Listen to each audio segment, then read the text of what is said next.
তৃণমূলের গৃহদাহ চরমে। কালীঘাটে তৃণমূলের বৈঠকে চরম বাগবিতণ্ডা। সুমিত্র রায় নিয়ে কুণাল ঘোষের চ্যালেঞ্জের মুখে অভিষেক।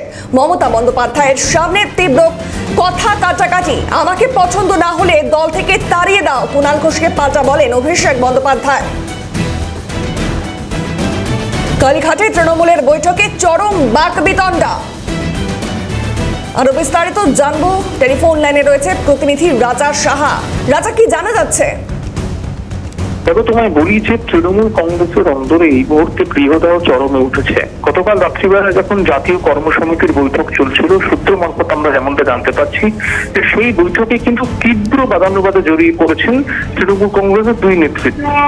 তারা আমরা সূত্র মারফত যেমনটা জানতে পারছি যে কুণাল ঘোষ, বেলেঘাটা বিধানসভা কেন্দ্রের বিধায়ক কুণাল ঘোষ, যিনি গতকালকে উত্তর কলকাতা জেলার সভাপতি হিসেবে নির্বাচিত হয়েছেন, এবং তার সঙ্গে বাদানুবাদ হচ্ছে অভিষেক বন্দ্যোপাধ্যায়ের সঙ্গে। কি নিয়ে বাদানুবাদ? আমরা সূত্র মারফত যেমনটা জানতে পারছি তা হলো যে সুমিত রায়, আমরা দেখেছি গতকাল ভোরবেলায় শালবনী থানার পুলিশ সুমিত রায়ের খোঁজে, একেবারে অভিষেক বন্দ্যোপাধ্যায়ের আত্মসহায়ক সুমিত রায়ের খোঁজে অভিষেক বন্দ্যোপাধ্যায়ের কালীঘাট রোডের বাড়িতে এসেছিলেন। ফলে এই সুমিত রায় নিয়ে কিন্তু বাদানুবাদে জড়িয়ে পড়ে কুণাল ঘোষ এবং অভিষেক বন্দ্যোপাধ্যায়। সূত্র দাবি করছে যে সেই বাদানুবাদ এতটাই চরমে পৌঁছয় যে সেই বাদানুবাদ বন্ধ করতে, থামাতে মমতা বন্দ্যোপাধ্যায়, স্বয়ং মমতা বন্দ্যোপাধ্যায়কে চেয়ার ছেড়ে উঠে আসতে হয়। এবং এমন উত্তপ্ত বাক্য বিনিময় হয়, সেখানে অভিষেক বন্দ্যোপাধ্যায় বলেছেন যে আমাকে যদি পছন্দ না হয় আমাকে দল থেকে বের করে দেওয়া হোক। এবং পাশাপাশি সূত্র এমনটাও দাবি করছে যে সেই কুণাল ঘোষ বলেন যে বেশি লেবু করছিও না। অর্থাৎ এই গোটা বিষয়ে অভিষেক বন্দ্যোপাধ্যায় অপমানিত বোধ করেছেন। তার কারণ গতকালকে কমিটি সংক্রান্ত ব্যাপারে আলোচনা হওয়ার কথা ছিল। অভিষেক বন্দ্যোপাধ্যায় চাইছিলেন এই কমিটি সংক্রান্ত আলোচনাটি আগামী সপ্তাহে হোক। বিশ্বস্ত সূত্র দাবি করছে তারপরেই কিন্তু কুণাল বনাম অভিষেক একেবারে বাদানুবাদ চরমে পৌঁছয়, এবং সেখানে সুমিত রায়কে নিয়ে মূলত বাদানুবাদটা চরমে পৌঁছচ্ছে।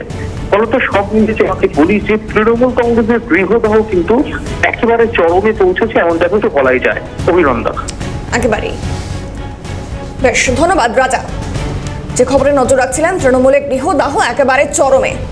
দলের ভালো সময়, যে সময় যারা সত্য আঁকড়ে বসেছিল, buy one get one free কোম্পানির সুযোগ সন্ধানী চেহারা দেখিয়েছে। মমতাদি ভরসা দেখিয়েছিলেন।